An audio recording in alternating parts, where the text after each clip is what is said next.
ഇന്നത്തെ നമ്മുടെ റെസിപ്പി മത്തി വെച്ചിട്ട് പെട്ടെന്ന് ഉണ്ടാക്കിയെടുക്കാൻ പറ്റിയ നല്ല കിടിലൻ ടേസ്റ്റുള്ള ഒരു കറിയുടെ റെസിപ്പിയാണ്. കുറച്ച് വ്യത്യസ്തമായിട്ടുള്ള രീതിയിൽ വളരെ സിമ്പിളായിട്ട് തന്നെ ആർക്ക് വേണമെങ്കിലും നല്ല ടേസ്റ്റിൽ ഈ ഒരു കറി റെഡിയാക്കി എടുക്കാം. ചോറിനും കപ്പയ്ക്കും ഒക്കെ നല്ല അടിപൊളി കോമ്പിനേഷൻ ആയിട്ടുള്ള ഈ ഒരു കറിയെ എങ്ങനെയാണ് നമ്മൾ റെഡിയാക്കി എടുത്തതെന്ന് നോക്കാം. അപ്പോൾ നമുക്ക് നേരെ വീഡിയോ കണ്ടു നോക്കാം. അപ്പോൾ അതിനായിട്ട് ഞാൻ എന്താ ഒരു 600 ഗ്രാമോളം മത്തി നന്നായിട്ട് ക്ലീൻ ചെയ്ത് മസാലയൊക്കെ നന്നായിട്ട് പിടിക്കാൻ പാകത്തിന് ഒന്ന് വരഞ്ഞ് വെച്ചിട്ടുണ്ട്. ഈ ഒരു മത്തിക്കറി നമ്മൾ മെയിനായിട്ട് കുരുമുളക് വെച്ചിട്ടാണ് ഉണ്ടാക്കിയെടുക്കുന്നത്. അപ്പോൾ അതുകൊണ്ട് തന്നെ കുരുമുളക് വെച്ചിട്ടുള്ള പേസ്റ്റ് നമുക്ക് ആദ്യം ഒന്ന് റെഡിയാക്കി എടുക്കാം. അപ്പോൾ അതിനായിട്ട് ഞാൻ എന്താ ഒരു മിക്സിയുടെ ചെറിയ ജാറിലേക്ക് 2 ടേബിൾ സ്പൂൺ നിറയെ മുഴുവൻ കുരുമുളക് ഇട്ട് കൊടുക്കുന്നുണ്ട്.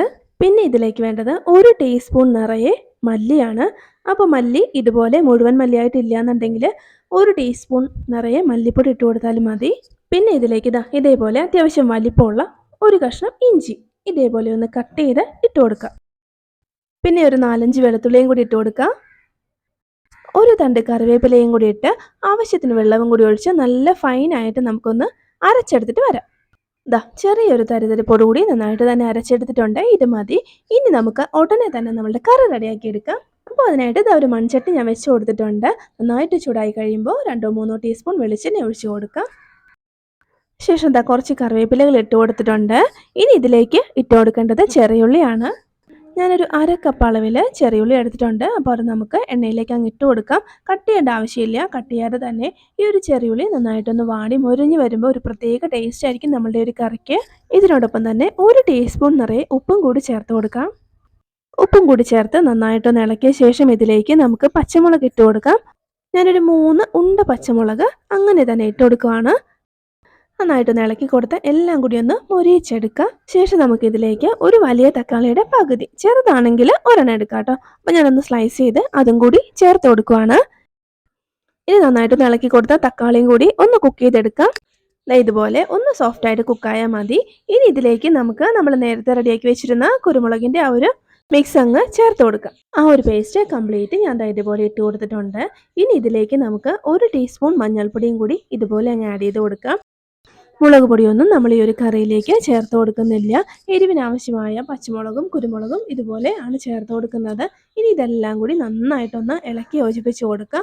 ആ ഒരു കുരുമുളകിൻ്റെയും വെളുത്തുള്ളിയുടെയും ഒക്കെ ആ ഒരു പച്ചച്ചുവയൊന്ന് മാറുന്ന രീതിക്ക് ഇതുപോലെ ഒന്ന് ഫ്ലെയിം കുറച്ച് വെച്ച് ഒരു 2-3 മിനിറ്റ് ഒന്ന് ഇളക്കി വഴറ്റിയെടുത്താൽ മതി. അപ്പോൾ ഉള്ളിയും കുരുമുളകും ഒക്കെ നന്നായിട്ട് വഴണ്ട് വന്നിട്ടുണ്ട്. ആ ഒരു പച്ചച്ചുവയൊക്കെ ഒന്ന് മാറി വന്നിട്ടുണ്ട്. ഇനി ഇതിലേക്ക് നമുക്ക് കുടംപുളി ചേർത്ത് കൊടുക്കാം. ഞാനൊരു വലിയ കഷ്ണം കുടംപുളി ഇതുപോലെ ഒന്ന് കീറി 2-3 പീസായിട്ട് ഒരല്പം വെള്ളത്തോടു കൂടി തന്നെ ഇട്ട് കൊടുത്തിട്ടുണ്ട്. നന്നായിട്ടൊന്ന് മിക്സ് ചെയ്യുക. അതിനുശേഷം നമുക്ക് ഇതിലേക്ക് ആവശ്യത്തിനുള്ള വെള്ളം ചേർത്ത് കൊടുക്കാം. ഞാൻ ഇതിലേക്കൊരു 1.5 കപ്പ് അളവിൽ വെള്ളം ഒഴിച്ചു കൊടുക്കുന്നുണ്ട്. ഇനി നന്നായിട്ടൊന്ന് ഇളക്കി കൊടുക്കുക. ശേഷം ഹൈ ഫ്ലെയിമിലിട്ട് നല്ലപോലെ നമ്മളുടെ കറി ഒന്ന് തിളപ്പിച്ചെടുക്കുക. കറി ഇതുപോലെ ഒരു 2 മിനിറ്റ് നന്നായിട്ടൊന്ന് തിളച്ച് കഴിഞ്ഞാൽ പിന്നെ നമുക്കിതിലേക്ക് നമ്മൾ ക്ലീൻ ചെയ്ത് വെച്ചിരുന്ന മത്തി ഇതുപോലെ ഓരോന്നായിട്ടങ്ങ് ഇട്ട് കൊടുക്കാം. മത്തി പോലെയുള്ള മീനുകളൊക്കെ നമ്മൾ ഇതുപോലെ കുക്ക് ചെയ്തെടുക്കുമ്പോൾ ഒത്തിരി വെള്ളം വെച്ച് കൊടുക്കരുത്. ഒരുപാട് നേരം തിളച്ച് കഴിഞ്ഞാൽ മീനൊക്കെ അങ്ങ് വെന്ത് ഉടഞ്ഞു പോകും. അതിൻ്റെ ആ ഒരു തനതായ രുചി നമുക്ക് കിട്ടണം എന്നുണ്ടെങ്കിൽ ഇതേപോലെ ആ ഒരു മീനും അതുപോലെ തന്നെ ആ ഒരു ചാറും ഒപ്പം നിൽക്കുന്ന രീതിയിൽ മാത്രം വെള്ളം ഒഴിക്കാൻ പാടുള്ളൂ. അപ്പോൾ കംപ്ലീറ്റ് മീൻ ഞാൻ ഇതുപോലെ വെച്ച് കൊടുത്തിട്ടുണ്ട്.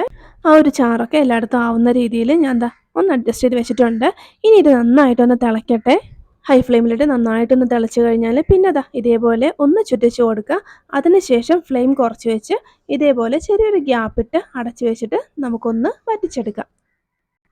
ഇടയ്ക്ക് നമ്മൾ തുറന്ന് നോക്കിയിട്ട് ഇതേപോലെ ഒന്ന് ചുറ്റിച്ച് കൊടുക്കാൻ മറന്നു പോകരുത്. ഒന്നുകൂടി ഒന്ന് വറ്റി വരട്ടെ. ഉപ്പ് കാര്യങ്ങളൊക്കെ നോക്കിയിട്ട് നമ്മൾ വേണമെന്നുണ്ടെങ്കിൽ ചേർത്ത് കൊടുക്കണം. ചെറിയ ഉപ്പ് കുറവുണ്ട്. അപ്പോൾ ഞാൻ ഒരു അല്പം ചേർത്ത് കൊടുക്കുവാണ്. ഉപ്പ് ചേർത്ത് കൊടുത്ത ശേഷം ഇളക്കി കൊടുക്കരുത്. ഇതുപോലെ ഒന്ന് ചുറ്റിച്ച് കൊടുക്കുക.